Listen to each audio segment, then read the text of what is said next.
Olá, hoje nós vamos falar sobre a independência das 13 colônias inglesas, ou chamado atualmente ali Estados parte, né, dos Estados Unidos, tá? Vamos lá. Enfim, que nós temos a ida, vamos começar do início, né? A ida dos ingleses para os Estados Unidos, como imigrantes, né? Quem ia para os Estados Unidos? Aqueles imigrantes que eram perseguidos lá na Inglaterra, né? Devido todo aquele embate religioso, né? Entre protestantes e católicos, tá? E entre os protestantes e os próprios protestantes, né, os calvinistas. Então, com a tentativa de melhorar de vida, né, e fugir dessas perseguições, eles vieram, né, como se fossem os Estados Unidos. Eles foram para os Estados Unidos, tá? Vieram para a América. Então, nós temos aí durante muito tempo a o povoamento, né, dessas colônias ali na região norte e sul, no meio leste ali, que banha o Oceano Atlântico, dessas pessoas, esses imigrantes calvinistas. E durante muito tempo, devido às conturbações ali da Inglaterra entre algumas guerras, enfim, houve a chamada negligência salutar. O que é a negligência salutar? A negligência por parte da Inglaterra. E salutar porque foi benéfica, né? Haja vista que não houve tanta exploração assim dos Estados Unidos pela Inglaterra devido a isso, tá? Então, nós temos, tendo em vista que a Inglaterra esteve envolvida em sucessivas guerras contra a Espanha, Holanda e França ao longo dos séculos XVI, XVII e XVIII, principalmente a Guerra dos 30 anos e dos 7 anos, né? Além das próprias crises internas, como a sangrenta Guerra Civil, 1642, podemos entender as dificuldades da coroa inglesa e do parlamento para interferirem em outro continente, tá? Queria deixar claro aqui porque eu coloquei a foto de Max Weber, porque Max Weber, ele publicou um livro chamado Ética Protestante, né? E o capitalismo, e ele trata dessas relações, como os calvinistas existiam um lema de vida de trabalhar, porque eles achavam que as pessoas elas já nasciam condenadas ao inferno, e a única maneira de tentar, talvez, reverter isso era por meio do trabalho. E esse discurso acabou fortalecendo o, a via, né, capitalista, por isso que ele discute essa relação entre os capitalistas e os calvinistas em seu livro. Então, a colonização inglesa na América teve suas peculiaridades, ou seja, algumas características que a diferenciou das experiências portuguesas e espanholas no continente descoberto. Uma questão fundamental para entendermos esta colonização é, antes de tudo, a iniciativa que muitos colonos tiveram de vir por vontade própria para a América, e em seguida a liberdade que esses ingleses tiveram para se estabelecer e se desenvolver aqui, tá?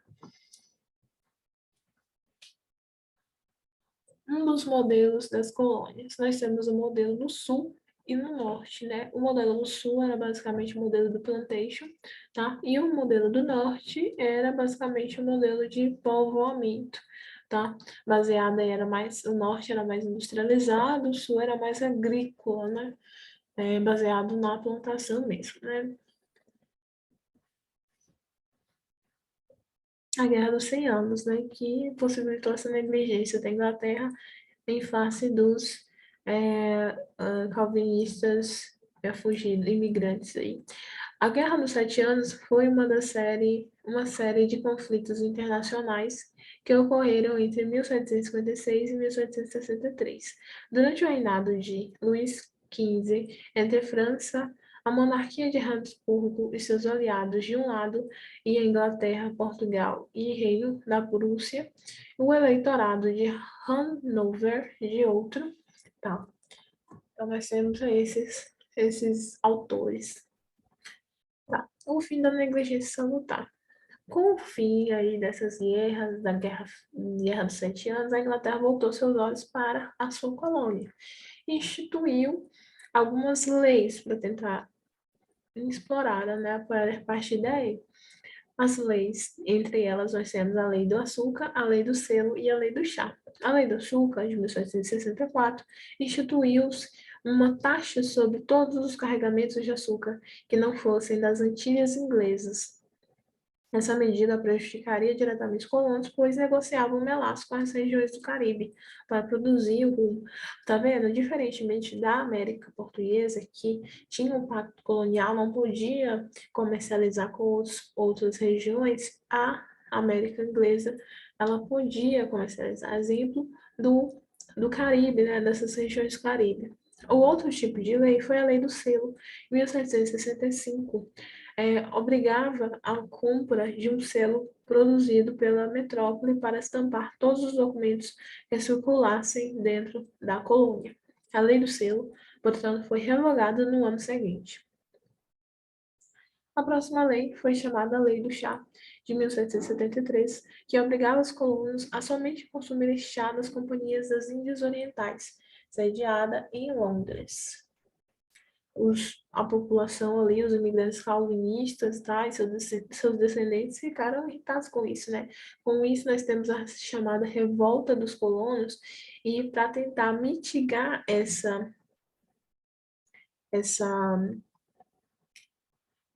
essa questão aí, essa revolta desses colonos, foi instituída as leis chamadas leis intoleráveis, tá? As chamadas leis intoleráveis. As leis intoleráveis, elas são três, basicamente, tá? A lei do Porto de Boston, que fechava ali, né, com uma medida contensora, né, é, punitiva pela Inglaterra, a chamada Lei de Boston, né, Lei do Porto de Boston, e fechava o Porto de Boston de todos os navios até que os colonos pagassem pelo chá despejado na Boston Tea Party. Então, como foi a Revolução dos Colonos? Foi a chamada Festa do Chá, tá? Que eles pegaram, disfarçados de índios, eles foram lá e pegaram as embarcações cheias de chás e jogaram no mar. Então, como resposta da Inglaterra, nós temos as chamadas leis intoleráveis. A primeira lei do Porto de Boston, tá? Lei do Porto de Boston. A segunda é a lei do aquartelamento, lei do Porto de Boston, depois a lei do aquartelamento. O que é aquartelamento? Obrigava todos os colonos a fornecer alojamento, né? A lei de quartel, né?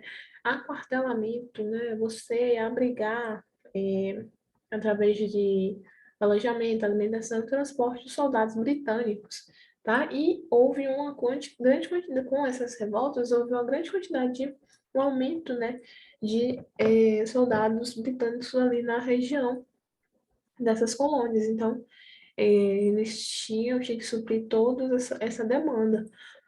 A outra lei intolerável é chamada Ato de Quebec, né, que tinha como objetivo impedir que os colonos incorporassem terras na região do Canadá, tá? Então, não poderia expandir ali seu território, para além principalmente na região do Canadá. Então, começa então a luta pela independência. Essas leis são intoleráveis para os colonos.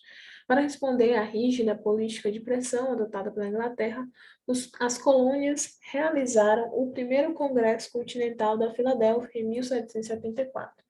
Essa primeira reunião teve como objetivo traçar planos de boicote à metrópole e de combate às leis intoleráveis. E, além disso, exigiu o fim dos entraves ao desenvolvimento da colônia e a participação dos colonos no parlamento inglês. Com isso, nós temos aqui que no mesmo ano, os colonos, né, nós temos a publicação do Tratado de Paris, né? No mesmo ano, os colonos se reuniram no segundo Congresso Continental da Filadélfia, no qual se organizaram para formar o Exército Continental, que resistiria aos ataques ingleses e declarar a ruptura definitiva com a metrópole. Dessa forma, durante a guerra, os colonos derrotaram os ingleses em diversas batalhas, sob a liderança de George Washington, e no dia 4 de julho de 1776, promulgaram a Declaração da Independência, redigida por Thomas Jefferson, com a colaboração de Benjamin Franklin e John Adams. Dependendo dos ideais emancipatórios republicanos, a independência das seis colônias teve influência do iluminismo, especialmente de John Locke, como evidenciado nos trechos abaixo, tá? Um trecho abaixo. O John Locke também menciona os Estados Unidos, né? Colônia Carolina do Sul, do Norte, nos seus textos.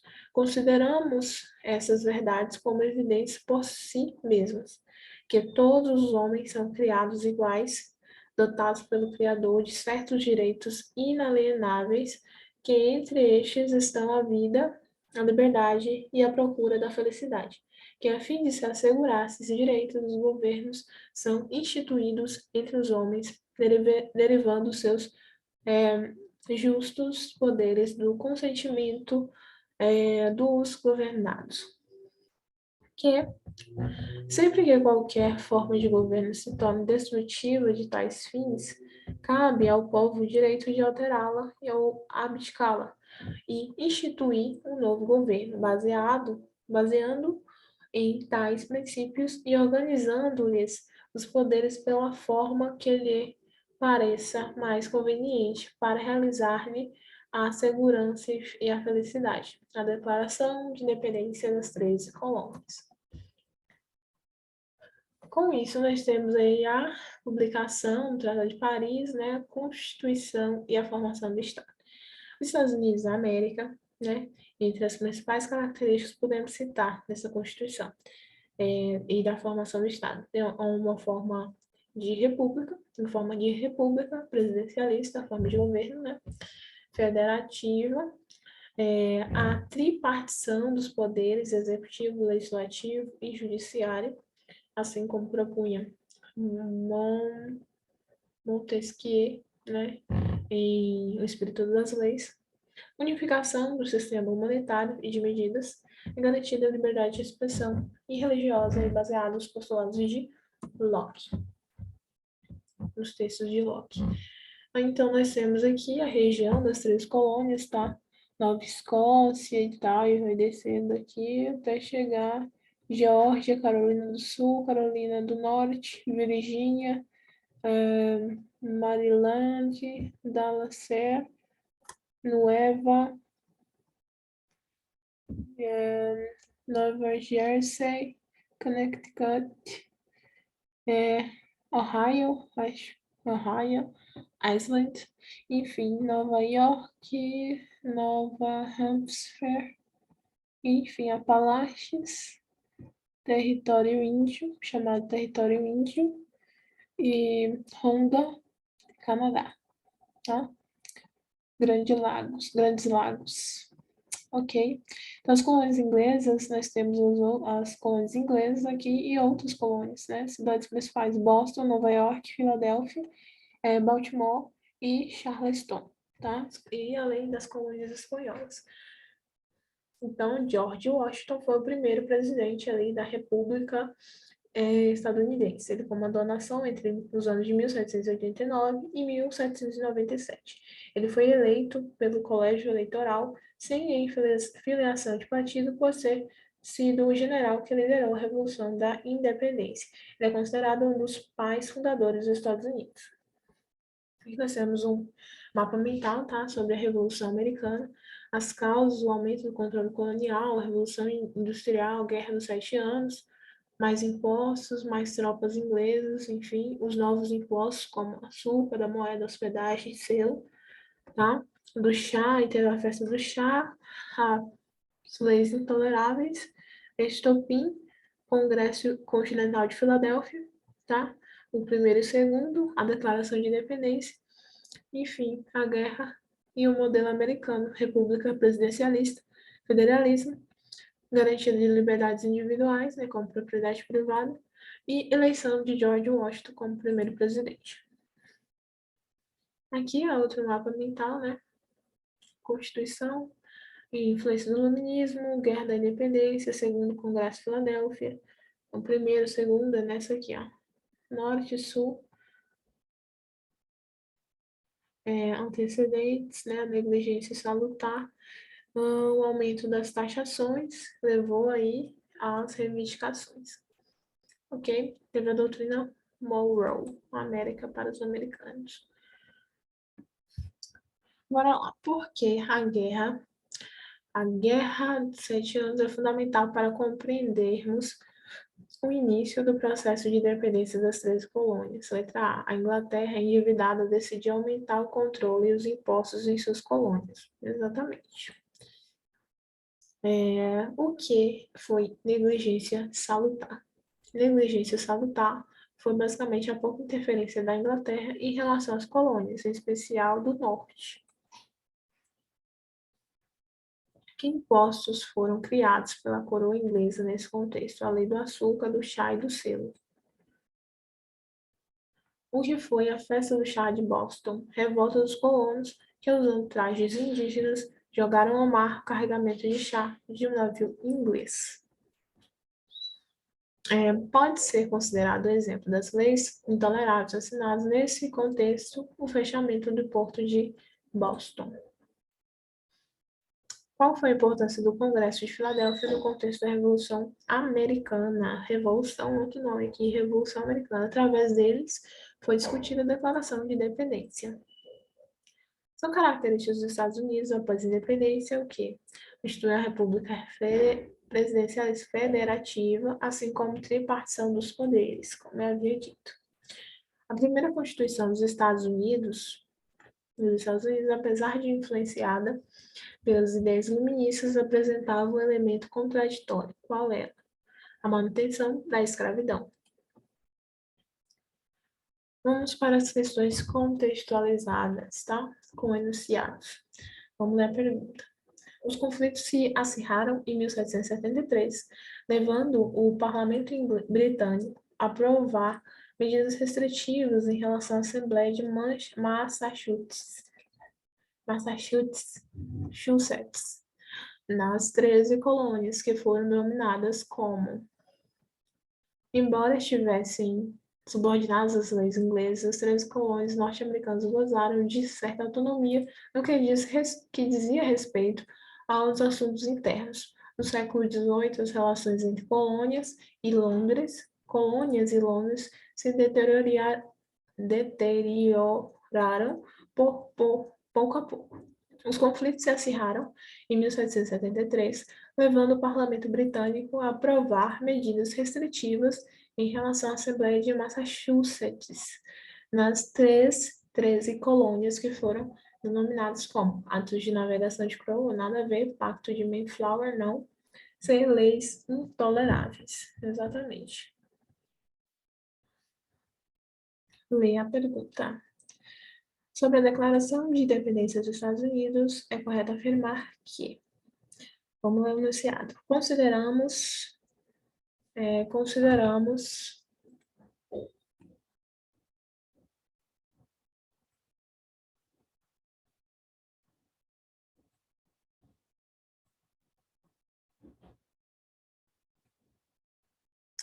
Vamos lá. Consideramos que todos os homens são criados iguais, que são dotados pelo Criador de certos direitos inalienáveis, que entre inalienáveis é que não é não pode passar para outra pessoa, que entre estes estão a vida, a liberdade e a busca da felicidade, que para garantir esses direitos são instituídos entre os homens governos que deveriam os seus justos poderes do consentimento dos governados, que toda vez que uma forma qualquer de governo emanece, destruir esses fins, cabe ao povo o direito de alterá-la ou aboli-la. Instituir um novo governo assentado à sua fundação sobre tais princípios e organizando-lhe os poderes de forma que pareça mais provável de proporcionar segurança e felicidade. Declaração de Independência. Então, sobre essa declaração, pode afirmar o quê? Letra A. Defendia o princípio de igualdade de direitos dos seres humanos, mas condenava o direito à rebelião como afronta à ordem social. Não, né, gente? Está falando o contrário aí no texto. Bem, o radicalismo da sua formulação com respeito ao direito de rebelião dos escravos. Ao radicalismo da sua formulação com respeito ao direito de rebelião dos escravos provocou forte reação dos proprietários de escravos em toda a América. Não, porque ele mantinha, né, a escravidão. C. Sua formulação foi baseada no ideário liberal iluminista e acabou influenciando outros movimentos políticos na América e na Europa. Exatamente. Influenciou a Confidência Mineira, né? Bem, influenciada pelos tratadistas espanhóis, a declaração defendia a origem do poder divino. Não. Vamos lá. No entanto, apesar de declaradamente iluminista e liberal, a chamada Revolução Americana não foi capaz de promover a abolição da escravidão, né? Óbvio. Mas vamos ler o enunciado. Essa é a crítica, né, em relação à Revolução da Independência dos Estados Unidos. Ocorrida em 4 de julho de 1776, colaborou para o fim do antigo regime europeu ao estimular movimentos semelhantes nas demais colônias da América e ao contribuir para a eclosão da Revolução Francesa, né? No entanto, apesar de declaradamente iluminista e liberal, a chamada Revolução Americana não foi capaz de promover a ruptura do pacto colonial, não B, a abolição da escravidão.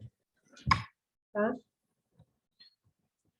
Ó, podemos, se a gente fosse classificar essas perguntas, nós iríamos ter essa daqui, sobre as leis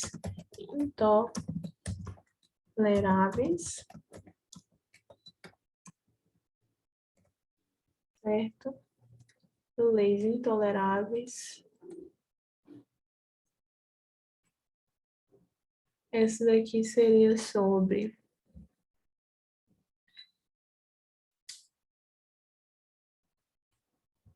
influência, né? Influência sobre influência dos ideais iluministas e liberais, tá? E B, abolição da escravatura, que é escravidão, que é a crítica à revolução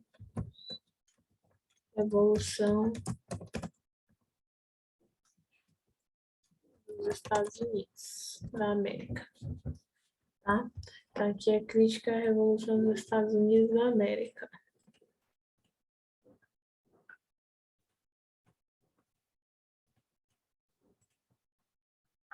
Vamos lá.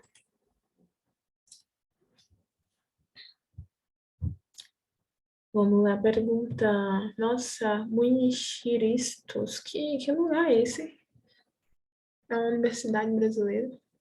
Vamos lá. A nova nação que surgiu foi construída em um modelo de. Vamos lá.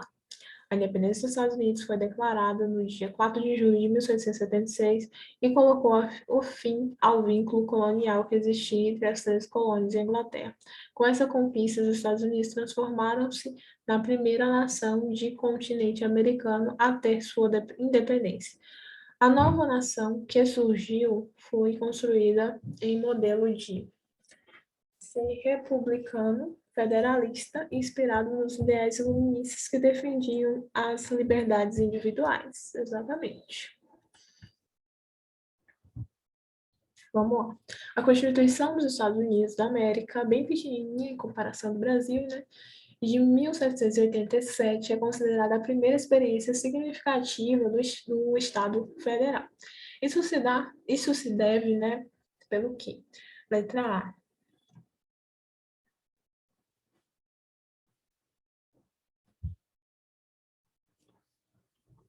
Letra A. Ao princípio constitucional, baseado na pluralidade de centros de poder soberanos e coordenados ao princípio constitucional baseado na pluralidade de centros de poder soberanos e coordenados, tá? A princípio constitucional baseado na pluralidade de centros de poder soberanos e coordenados.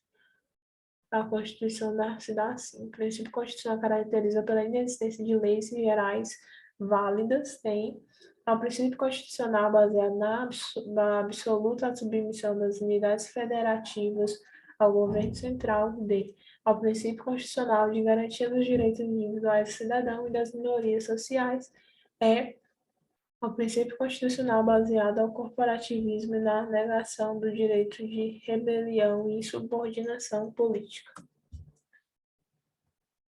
Vamos lá. Portanto, a aceleração do processo de ruptura entre a metrópole inglesa e suas colônias americanas deveu-se.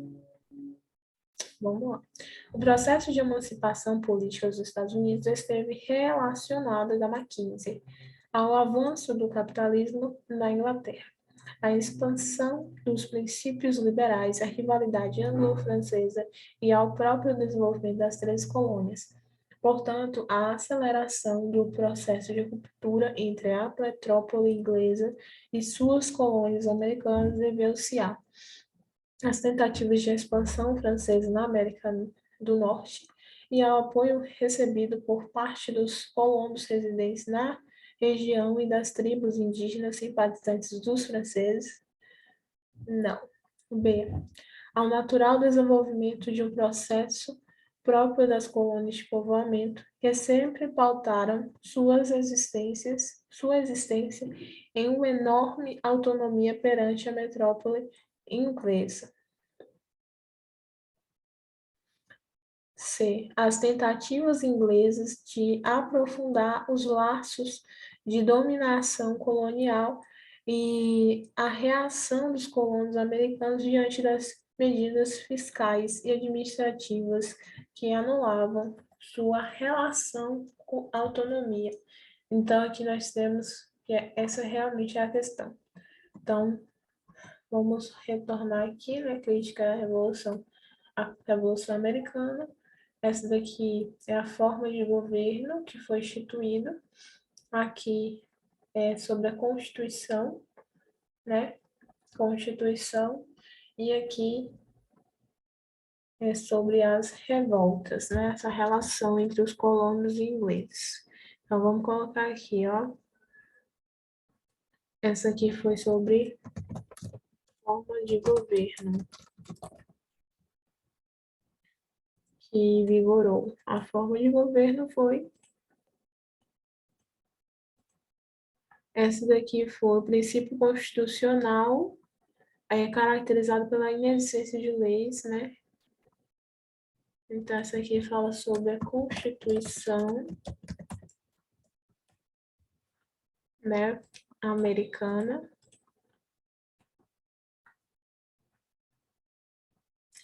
Essa aqui, tentativa de relações com os ingleses.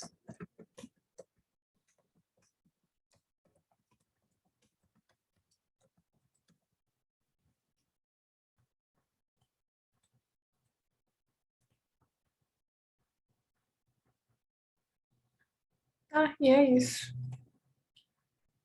Finalizamos, então, nossa explanação sobre as chamadas 13 colônias e a independência. Muito obrigada e até a próxima.